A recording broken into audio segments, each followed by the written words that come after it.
My name is Jessie Lawson, 32 years old. The night felt electric, gold lights spilling over the marble steps, camera flashes like tiny lightning strikes. The Hail Plaza gleamed under the city's pulse, tall enough to touch the old ghosts that built it. I stood a few feet behind the velvet rope, the cold wind brushing against my shoulders as murmurs swept through the crowd. They didn't know yet, but they would. Then came her voice, sharp, familiar, dipped in entitlement like it was perfume. "She's not a guest," Madison Hale said, waving her champagne glass toward me. "Just push her aside. She probably wandered in thinking this was a charity event." Laughter followed, crisp, cruel, rehearsed. The same kind of laughter I'd once swallowed to keep the peace. I didn't move, just adjusted one earring, inhaled, and kept my chin steady. Silence was my armor. It always had been. The security guard hesitated. He looked between Madison and me, unsure which story to believe. "Ma'am, do you have an invitation?" he asked. Madison's smirk widened. "You don't need to ask her that," she purred. "She's my cousin. Used to work for the family company until she got fired for being unqualified." The crowd snickered. Phones tilted for a better view. Someone whispered, "Isn't that the girl who tried to sue them?" My heartbeat stayed even. "No," I said calmly, "but you'll find out the truth in about 3 seconds." Madison rolled her eyes. "Oh, please, Jessie. You always were dramatic. This event's for actual investors, not—" Her words died as the guard's earpiece buzzed. He stiffened, listened, then turned to Madison. "Miss Hale," he said, voice now formal. "We would, but she owns the building." For a heartbeat, the world stopped breathing. The laughter, the cameras, even the champagne bubbles seemed to freeze midair. Madison blinked. "What did you just say?" The guard straightened. "Miss Jessie Lawson is the primary owner of Hail Plaza." Every lens turned toward me. My name, her name, rippled through the room. I felt it. That delicious silence right before a storm gives up its thunder. I stepped forward, heels echoing against marble like punctuation. Madison's smirk collapsed. Her fiancé's hand slipped from her waist. I paused just long enough to meet her gaze. "No, Madison," I said softly. "I didn't buy it. I built it." Gasps rolled through the crowd as the golden doors opened. The chandeliers inside spilled light like confession. I walked through them, unhurried, every step deliberate, the sound of justice finding rhythm again. Inside, the ballroom glittered, polished wood, crystal glass, 1,000 shallow smiles. I could almost smell ambition in the air, sweet, toxic, intoxicating. Politicians, investors, socialites, they'd never shaken my hand before, but tonight they smiled as if they'd always believed in me. It was almost funny. 2 years ago, these same people watched security escort me out of this very building. My only crime was trusting family. I moved through the crowd with surgical calm. Madison's laughter still echoed somewhere behind me. Fainter now, desperate. I ignored it. There was a time when her opinion could destroy me. That time was over. A waiter appeared. "Miss Lawson," he greeted politely. "Would you like champagne?" I took a glass, but didn't drink. "No," I murmured. "I'm just here to watch people realize how wrong they were." He blinked, unsure if it was a joke. It wasn't. The orchestra shifted to a slower melody. Then Charles Avery, the man who'd once signed my termination letter, took the stage. His tuxedo gleamed like his lies. "Welcome, everyone, to the annual Hail Foundation Gala," he announced, "our celebration of vision, success, and legacy. Tonight, we honor this tradition inside the magnificent Hail Plaza, now under new management." Whispers rippled through the tables. Heads turned. Some recognized me. Others just pretended not to. "In fact," Charles continued, "we're joined tonight by the new owner herself, Miss Jessie Lawson." Applause erupted. I didn't rise immediately. I wanted to feel it. The irony, the reversal. The same hall that once swallowed my humiliation now echoed with applause for me. Finally, I stood, nodded politely, and smiled. My fingers trembled slightly around the glass stem, but my face stayed still. They didn't need to see the storm. Across the room, I caught Madison's reflection in a mirror, her face pale, eyes hollow. She looked like someone watching her own downfall in slow motion. When the applause faded, Charles came down from the stage, that fake warmth glued to his expression. "Congratulations, Miss Lawson," he said smoothly. "You've certainly made an entrance." "I learned from the best," I replied. He chuckled awkwardly. When your father left the company, no one thought you'd come this far. No one, I asked quietly. Or just you? He blinked, lips tightening. You haven't changed. You have, I said. You've gotten smaller. He smiled like he didn't understand, then drifted away. I let him. Because tonight wasn't about revenge. It was about presence. Standing where they said I never could. Breathing air they once denied me. But the past has claws. It doesn't let go easily. Madison found me again, alone this time, stripped of her entourage and the glass armor of arrogance. Jessie, she said quietly, can we talk? I stared into my drink, the bubbles catching the chandelier's light. Last time you said that, I murmured, I walked into a boardroom full of people accusing me of fraud. Her throat tightened. I was following orders. Dad, he wanted me to save it. You stood there, I cut in softly, and watched them drag me out. I looked at her. You didn't just follow orders, Madison. You enjoyed it. Nearby, conversations faltered. People were pretending not to listen, but the air had sharpened. Madison's eyes glistened. You can't keep holding this against me. We're family. So was I said, smiling faintly, until you all decided I wasn't.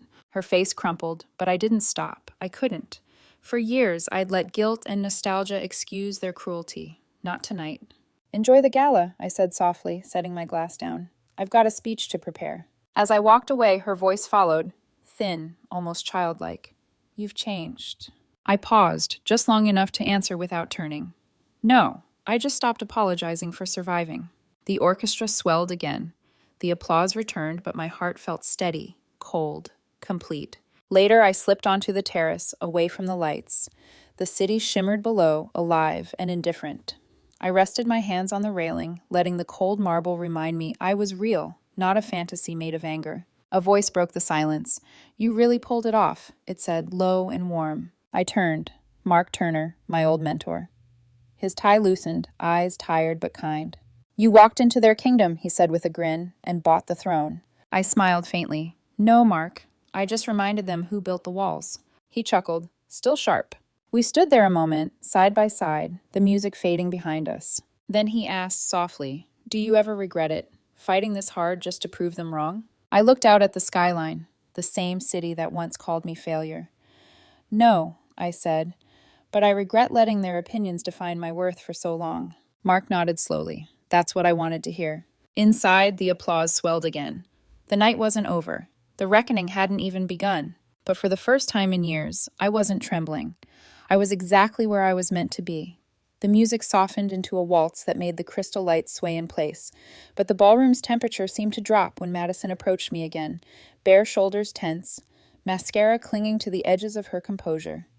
She didn't bother with the stage smile this time. She just breathed in like the air might refuse to let her speak. 5 minutes, she whispered. Please. I glanced around at the half-curious, half-predatory faces, then nodded toward a side corridor lined with gilded mirrors and portraits of men who'd signed away other people's lives with grinning pens. We walked in silence, our reflections multiplying. 2 women in a hall of versions, none of which could agree on who started the fire. We stopped in a small antechamber where the orchestra's melody leaked in thin as thread. Madison stood near the window, the city light fracturing across her silver dress. I didn't know they were going to sell the shares behind your back, she began, voice raw. You thought I wouldn't fight, I said. Or you thought I couldn't. Her jaw tightened. It wasn't like that. It was exactly like that. I folded my arms. I was escorted out because you stood still. She flinched, then steadied. Dad said if I didn't support the board, everything would collapse. He said you were reckless, that you'd ruin the company. He said, she swallowed. He said you'd take everything away from both of us. The words didn't hurt the way they used to. They just landed and stayed. He wanted a scapegoat. Charles wrote the script. You played the echo. I was 27 and terrified, she said, almost pleading. You were always stronger. You had the numbers, the designs, the ideas. I had a seat I wasn't sure I deserved. They promised if I cooperated, I'd inherit stability, shares, a future. I waited. It wasn't the first time I'd heard a pretty reason for an ugly act. Madison's gaze flicked to the door and back. There's more. They were moving funds, not out in the open, through shell vendors, consultancy retainers that didn't make sense, inflated invoices that circled back to accounts I couldn't trace. I asked questions and Charles patted my hand like I was a child. Dad told me to stop misreading grown-up math. She managed a brittle smile. You would have caught it in a day. I did, I said softly. They deleted the audit logs and pinned the irregularities on me. You voted to remove me from the board an hour later. I know, the words broke out of her. I know. Silence slipped between us. Not empty, crowded actually, with anniversaries of every time I'd excused her because we shared a last name. I didn't do nothing, she said finally. I tried to warn you. I sent a message. 2 lines, I said. Don't come to the meeting. It's bad. I'm sorry. Then you silenced your phone. Her throat moved. I couldn't watch. You watched. I stepped closer, not to intimidate, just to make sure she couldn't hide behind distance. You watched because it kept you safe. She pressed her fingers to the cold glass. No, because it made me their daughter again. The honesty of it hit me harder than any lie. For a second, the little girls raking leaves in the front yard reappeared, cheeks red, hair tangled, shouting for Dad to look. He always looked at her first. The door creaked. Daniel stepped in, tie sharp, jaw sharper, carrying the kind of righteousness that comes cheap when it isn't yours. This isn't the place for family therapy, he said, setting his voice to protector like a man choosing a suit. You've made your point tonight. Don't drag her through the mud. I turned slowly. I haven't dragged anyone. Madison brought herself. Enough, he snapped, shooting her a look that asked for permission and assumed it. We're leaving. You don't owe her anything. Madison's shoulders curled inward. Daniel. She's humiliating you, he said. Let her talk to the investors. Let her perform her little redemption arc. We're done. I was already shaking my head. No performance, I said. Just truth. I glanced at Madison. Pick your audience, not your savior. Daniel took a step, but the room changed before he could. Mark's shadow crossed the threshold first, calm as a verdict. Door was half open, he said quietly. If it's closed, you need. Say the word. He looked at me, then at Madison, then at Daniel, who straightened like he'd suddenly remembered the word lawsuit. We're fine, I said. Are we? Daniel shot back. Because I see a woman building a brand out of tearing down a family. Brand? I almost laughed. If I wanted a brand, I'd have announced the purchase at noon and live-streamed the shock. I tilted my head. I waited because I wanted private room choices before public applause. Mark's eyes warmed, the way they do when I pick the scalpel instead of the hammer. Daniel exhaled through his nose, then bowed to his own importance. You're not getting an apology from us. I didn't ask for one. I looked to Madison. I asked for the reason you chose them. Madison stepped in front of him, quiet but unmistakably decisive. Daniel, give us a minute. He stared at her, baffled, as if autonomy were a foreign language. Please. The word was fragile but firm. He hesitated, then muttered something about not being part of this drama, and left, the door scolding him on the way out. Madison released a breath like a confession. He's good at being seen, she said. Less good at seeing. I didn't respond. Not everything needed my opinion. She turned back to me, fingers lacing and unlacing. They told me you'd planned to move the company's IP into a separate entity, she said. They said you'd lock us out. Charles showed me papers, legal language I barely understood, about protecting assets from immature stewardship. He said you'd cut me off and embarrass Dad. My laugh was small and joyless. I created a holding mechanism to protect our research from being pawned to service short-term debt. If I'd locked anyone out, it would have been Charles and the lenders he played cards with. I know that now, she whispered. Do you? I asked. Or do you just know which way the room is turning? She took it, the sting, and didn't hand it back. Both. We stood in the humming quiet.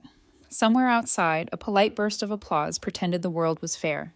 I didn't come to beg, Madison said at last. I came to tell you I can prove what they did. After you were ousted, Charles opened a consultancy pipeline through a shell company in Delaware. 3 vendors, same director, different names. The invoices matched the exact pattern you flagged. I have emails, board minutes, Dad's handwriting. Her voice thinned. He wrote about you like you were leverage. The word crawled under my skin. You kept this? I kept everything. She lifted her chin. At first to use if you ever came for me. Later because I didn't know whether I'd need it to save myself. Or sell it, I said. She didn't deny it, but I didn't. I studied her. I could hear Mark not speaking beside me, a discipline I'd learned to call wisdom. Madison's hands trembled, then stilled.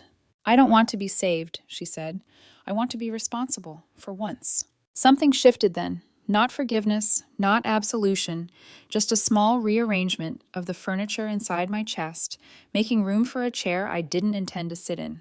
You'll hand over the files, I said. All of them. You'll give sworn statements when the forensic team asks. And when Charles tries to weaponize your complicity, you won't run. I won't, she said, but she faltered. I need you not to destroy me in public. Public destruction is noisy, I said. I prefer quiet corrections. Her eyes filled, then steadied. Thank you. Don't thank me. I stepped closer until she had to meet my eyes. I won't humiliate you, but I won't protect you either. You walk through your consequences. You don't cut the line because you cried first. She nodded, relief and dread braided into one. Fair. I turned toward the door and stopped with my hand on the brass. One more thing, I said without facing her. The night they threw me out, you laughed. Just once. Small. Enough for me to hear. I know, she whispered. I carried that sound like a thorn for 2 years. I drew a breath. I'm setting it down. Not for you, for me. Behind me, a soft sound, a sob cut in half, slipped into the carpet where it could do no damage. When I stepped back into the corridor, the mirrors repeated a woman with steadier shoulders. Mark fell in beside me, unhurried. You held the line, he murmured. I moved it, I said. Closer to Mercy, not past it. We walked toward the ballroom, where the host's voice swelled, preparing the final segment. I could already feel the weight of a microphone in my palm, the way rooms leaned toward the hint of a confession. I didn't owe them one, but I would give them something better, a map out of the fire that didn't require anyone else to burn.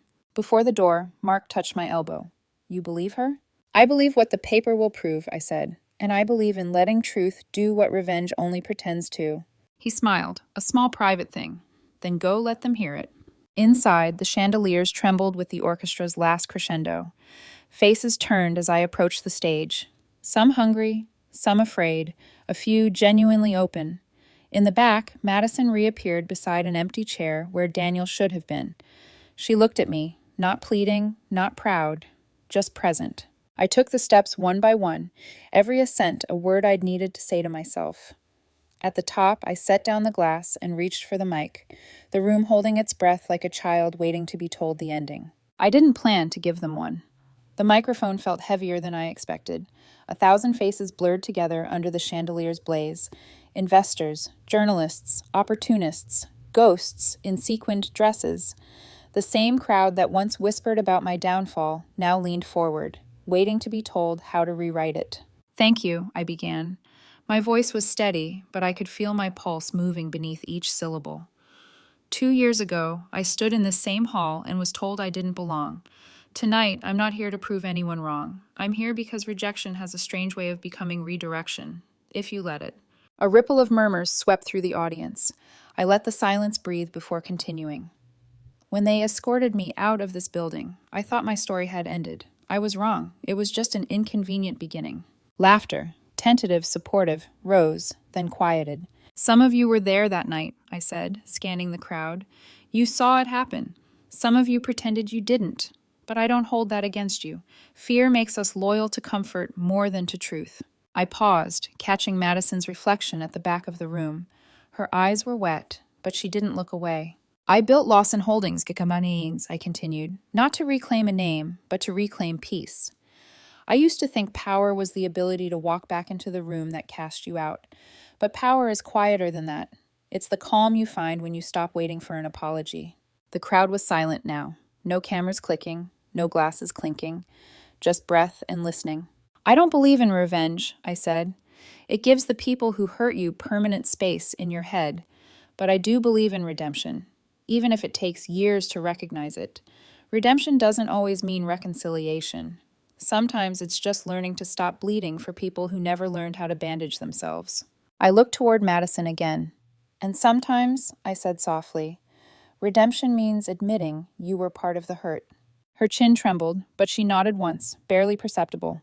Tonight, I said, I stand here not as a victor, not as a symbol, but as proof that silence can build empires if you let it learn to speak. Applause thundered through the hall, rolling like a wave I didn't try to surf. I just stood there, letting it pass. Because this wasn't triumph, it was release. When I stepped off the stage, people surged forward, reporters with microphones, investors with contracts, strangers with congratulations. I smiled politely, but my mind had already stepped outside. I found the nearest exit and slipped through it, into the hush of the marble corridor. The sound of the orchestra faded behind me. Madison waited near the staircase. No camera crews, no audience, just her and a half-empty champagne glass she wasn't drinking from. "You could have destroyed me," she said quietly as I approached. "You had every reason to." I stopped a few steps away. "That's not my kind of power." Her brow furrowed. "Then what is?" "Peace," I said simply, "knowing I don't need to hurt you to heal myself." Madison's eyes shimmered, exhaustion pulling at the corners of her face. "I don't expect forgiveness." "I'm not offering it," I said gently, "but I am done carrying the weight you gave me." She blinked, lips parting, but no words came. Instead, she nodded, slow, shaky, real. As she turned to leave, I spoke again, softer this time. "You know what hurts the most, Madison?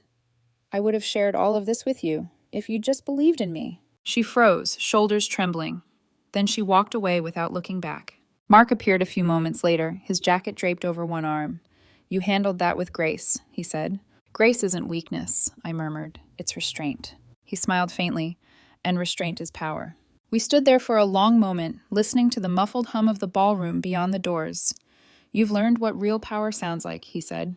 "It's quiet," I replied. "Almost peaceful," he added. "Keep it that way." The night thinned into calm. Guests began to leave.